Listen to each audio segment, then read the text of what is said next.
ರಂಗಶಾಮಣ್ಣ ಅಂತದ್ದು KPC ಸದಸ್ಯರು ಮೊನ್ನೆ ತಾನೇ ಸನ್ಮಾನ್ಯ ಮಾಜಿ ಮುಖ್ಯಮಂತ್ರಿಗಳಾದಂಥ H.D. ಕುಮಾರಸ್ವಾಮಿ ಅವರು ರಾಜಣ್ಣ ಮೇಲೆ ಮತ್ತು ಅವ್ರ ಮಗನ ಮೇಲೆ ಅಪವಾದ ಮಾಡಿದರು.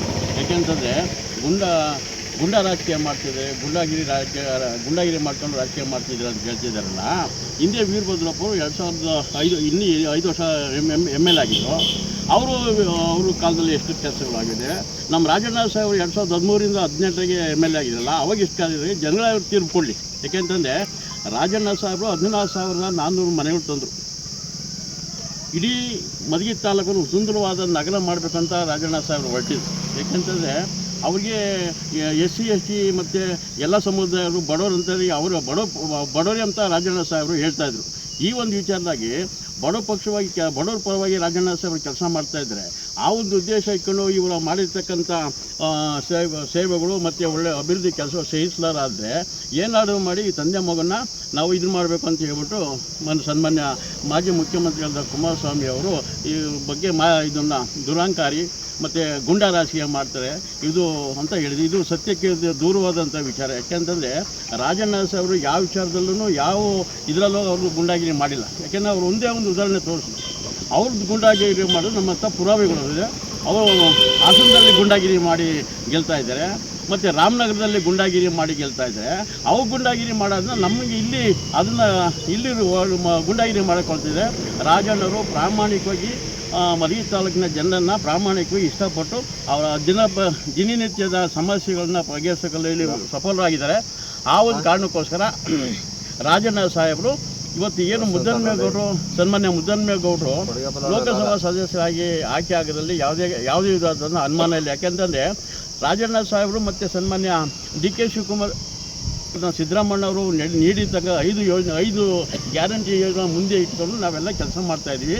ಸನ್ಮಾನ್ಯ DK ಶಿವಕುಮಾರ್ ಸಾಹೇಬರು ಮತ್ತು ಈ ಕ್ಷೇತ್ರದ ಉಸ್ತುವಾರಿ ಸಚಿವರಾದ ಸನ್ಮಾನ್ಯ ಪರಮೇಶ್ ಸಾಹೇಬರು ಮತ್ತು ಈ ಸಹಕಾರ ಸಚಿವರಾದಂಥ ರಾಜಣ್ಣವರು, ಹಾಗೆಯೇ ವಿಧಾನ ಪರಿಷತ್ ಸದಸ್ಯರಾದಂಥ ಸನ್ಮಾನ್ಯ ರಾಜಣ್ಣ ಅವರು 10 ತಾಲೂಕು 11 ವಿಧಾನಸಭಾ ಕ್ಷೇತ್ರದಲ್ಲಿ 8 ವಿಧಾನಸಭಾ ಕ್ಷೇತ್ರದಲ್ಲೂ ಹಗಲಿದ್ದು ಪ್ರಯತ್ನ ಪಟ್ಟು ರಾಜಣ್ಣ ಸಾಹೇಬರು ಹೋರಾಟ ಮಾಡ್ತಾಯಿದ್ದಾರೆ. ಮತ್ತು ರಾಜಣ್ಣನು ಸಹ ಕಷ್ಟಪಟ್ಟು ಈ ಸತಿ ನಮಗೆ ನೀಡಿರ್ತಕ್ಕಂಥ ಲೋಕಸಭಾ ಅಭ್ಯರ್ಥಿನ ಗೆಲ್ಲಿಸ್ಕೋಬೇಕು ಅಂತ ಅವಿರತ ಪ್ರಯತ್ನ ಮಾಡ್ತಾಯಿದೆ ಅಂತ ಸನ್ಮಾನ್ಯ ಉಸ್ತುವಾರಿ ಮತ್ತು ಹಾಸನ ಉಸ್ತುವಾರಿ ವಹಿಸ್ಕೊಂಡಿದ್ದಾರೆ.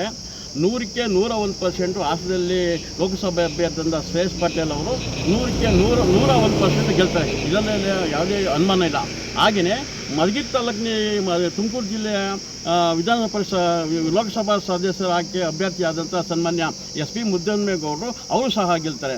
ಏನು ಇವತ್ತು ಹೊಂದಾಣಿಕೆ ಮಾಡಿಕೊಂಡು ಮೂರು ಕ್ಷೇತ್ರ ಕೇಳಿದಾರಲ್ಲ, ಈಗ ಮಗ ಮೊಮ್ಮಗ ಮತ್ತು ಅಳಿಯಂಗೆ ದೇವೇಗೌಡರು ಇಷ್ಟು ಸೀಟುಗಳನ್ನ ಕೊಡಿ ಅಂತ ಕೇಳಿದರೆ ಅಷ್ಟು ಸೀಟು ಸೋಲೋದ್ರಲ್ಲಿ ಅನುಮಾನ ಇಲ್ಲ. ಯಾಕೆಂತಂದರೆ ಅವರೇ ಹೇಳಿದರೆ ಮೀಡಿಯಾದಲ್ಲೆಲ್ಲ ನೋಡ್ತಾ ಇದ್ದೀವಿ ದಿನ ಬೆಳಿಗ್ಗೆ. ಆದರೆ ಕುಮಾರಸ್ವಾಮಿಯವರು ಸ್ವಲ್ಪ ಹಾಸನ ಕ್ಷೇತ್ರ ಅನುಮಾನ ಇದೆ ಅಂತ ಹೇಳಿದ್ರೆ ಅದು ಅವರೇ ಬಾಯಿನಲ್ಲಿ ಬಂದಿರ್ತಕ್ಕಂಥ ಸತ್ಯ ಅದು. ಯಾಕೆಂತಂದರೆ ಅಲ್ಲಕ್ಕೆ 100ಕ್ಕೆ 100 ಭಾಗ ಅಲ್ಲಿ ಶ್ರೇಯಸ್ ಪಟೇಲ್ ಅವರು ಗೆದ್ದೇ ಗೆಲ್ತಾರೆ.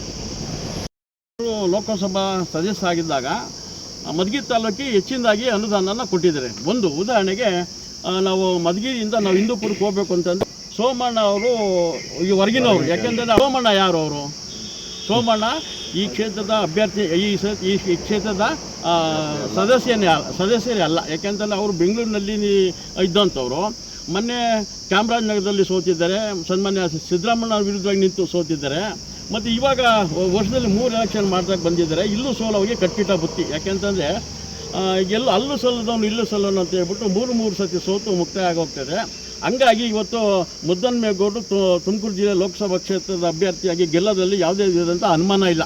ಯಾಕೆಂತಂದರೆ ಹಿಂದೂಪುರ ನೋಡಿ ಇವತ್ತು ಡಬಲ್ ಡ್ರಾರ್ ಆಗಿದೆ. ರಾತ್ರಿ ಹೊತ್ತು ಓಡೋಕ್ಕಾಗ್ತಿಲ್ಲ. ಮತ್ತು ಹಿಂದೂಪುರ ಹೋಗ್ಬೇಕಂದ್ರೆ ಗೌರಿಬಿದನೂರಿಗೆ ಹೋಗಿ ಗೌರಿಬಿದನೂರಿಂದ ಹಿಂದೂಪುರಕ್ಕೆ ಹೋಗಬೇಕಾಯಿತು.